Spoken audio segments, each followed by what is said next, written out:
friends, welcome to my channel. If you're new here, my name is Alyssa, and today I have got a really fun video. I'm going to show you how to make my favorite breakfast food of all times, and I'm gonna give you 3 different variations. So we are making fluffy gluten-free pancakes 3 different ways, and each one is a little bit different. They've all got different toppings, they've all got different combinations, so hopefully there's something for every single person that's watching this video to enjoy. I've got some that are really easy to make. Well, they're all easy to make, but one's made in the blender, one uses a combination of gluten-free flours, and one uses just one single flour. So there's something for everyone. 2 of these are vegan. One of them does use an egg, so you could try making it with a flax egg, but I haven't personally had luck with that, so just keep that in mind as you're watching. Otherwise, of course, all of these recipes are up on the blog already for you. I will link them all individually down below so that you can make them all. And I do just want to pause before we dive in and encourage you to join our community by hitting the red subscribe button that is right below this video. That will subscribe you, and then you will be part of this awesome family. So without further ado, let's go ahead and get into our fabulous pancake recipes. So we're gonna start with our simple banana pancakes, and we're actually making this recipe in a blender. So you're gonna start by adding oats, quinoa flakes, baking powder, a little bit of sea salt, as well as 1 egg, 1 whole banana, and some almond milk. And you can just pop the lid on your blender, pop it on the base, and blend this up until you have a smooth and creamy batter. It'll blend for about 30 seconds or so. Once you have the batter nice and smooth, just spray down a nonstick pan or whatever pan you want to use, and add some pancake batter onto the pan. Just directly out of the blender is fine. But once you see bubbles, just take a spatula and flip it over and just continue cooking it until it is fluffy and golden brown on the other side. Then just continue with the rest of the batter and you're ready to serve them up. So for serving, I like to do a nice generous stack, and I top it with coconut yogurt, sliced banana, as well as some chopped up walnuts. It's kind of like a banana bread flavor. And then, of course, maple syrup. You can't not have maple syrup, right? And then you can just dig right in. These, of course, freeze well, as do all pancakes, and you can also, have fun with the toppings. So I definitely think you guys are gonna like this one because it's so simple and delicious. Our second recipe is for coconut vanilla pancakes. We're gonna start with quinoa flour on the bottom as well as almond flour. We're also gonna add in some baking powder, sea salt, and stir that all together.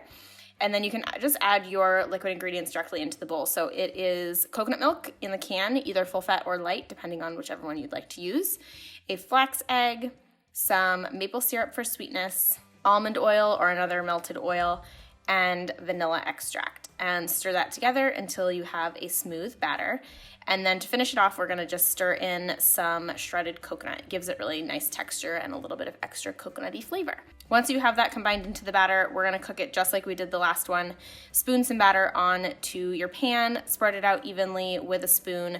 I find that the gluten-free batters are a little bit thicker than traditional pancake batters, so it helps to spread it out with the spoon. And again, you'll cook this one until bubbles start to form and then flip it over. And it probably takes about a minute, maybe 2 per side. For serving, I also like to do coconut yogurt on top of this. Actually, all 3 have coconut yogurt on top. But like I said, you can do any toppings you want. So today it's coconut yogurt, a little bit of cashew butter, and some fresh raspberries on top, and then finish it off with some shredded coconut and, of course, maple syrup. This is a kind of fun one just because it's a little bit unique. It has more of a plain base flavor, so you can really have fun with the toppings.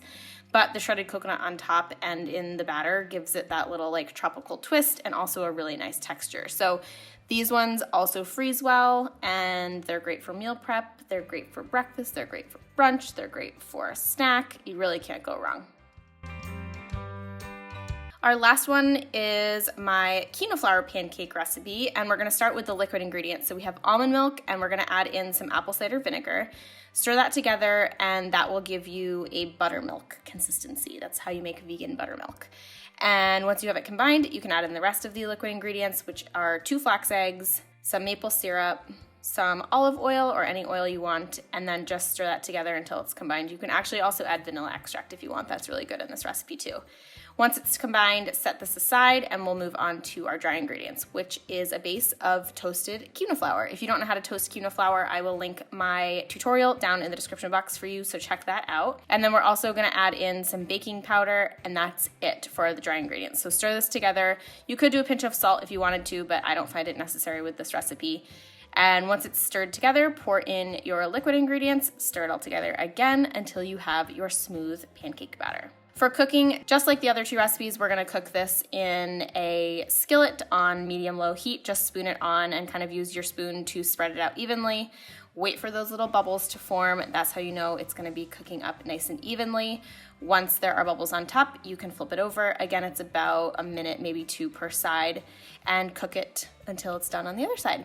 And then to finish things off, I said coconut yogurt. I'm a sucker for coconut yogurt. I'll link my favorite brand down below for you, but I did a dollop of coconut yogurt, and then I did a drizzle of almond butter on top, finished it off with some fresh blueberries and some chia seeds.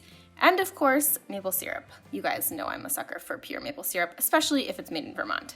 So this is definitely a really kind of unique flavored pancake. I think it's absolutely delicious, especially with the toasted quinoa flour. I would really recommend that you toast the quinoa flour before you make these because it could be a little bit bitter if you don't. But they're nice and fluffy, they're really easy to make, and this topping combination is bomb. So you should definitely give it a try. And there you have it, my friends. I hope you enjoyed today's pancake video. This is probably, honestly, like my favorite breakfast food of all time. Granted, I love me a good smoothie bowl, but like pancakes just always hit the spot. And these ones are light, they're fluffy, they're flavorful, and they are so fun to top. So you can see I did a bunch of crazy toppings in this video, but like, of course, you can just do basically whatever you want on top of pancakes.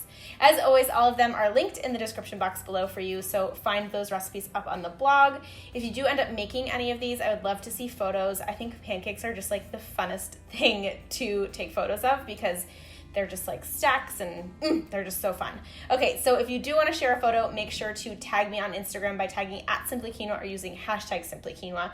That just helps me easily find your photo and helps me either share it with the community or give you some love in return. Either way, I just really like seeing your guys' photos because you're so creative and amazing. Other than that, I would love for you to subscribe before you go. Hit that red button that is right below this video that says subscribe. Also give this video a thumbs up if you enjoyed it. If there are any other recipe videos that you want to see, definitely make sure to leave those down in the comments. And you can also feel free to use the comment section if you have any questions about the recipes. So with that, thank you so much for being here. I hope you enjoyed it, and I'll see you guys in the next video. Bye!